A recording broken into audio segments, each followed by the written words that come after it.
How to get Spotify Premium for free. Hi everyone, I'm here to assist you today. Without any delay, let's jump right in. First, open Chrome on your device. Make sure you have your internet connection. Then, you'll find Listen Without Limits. Try 1 month of premium individual for $0. Click on it. Then click on Try 1 month. After that, you will need to add your payment method, which is your credit or debit card or PayPal account as well.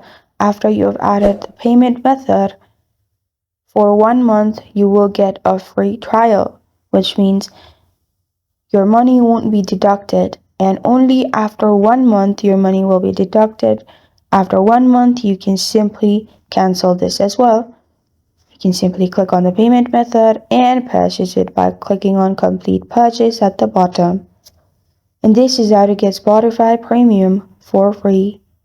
Thank you for joining me today. If this video helps you out, please leave a like and subscribe for more. Got a question or want to suggest a topic? Comment below. Thank you for watching.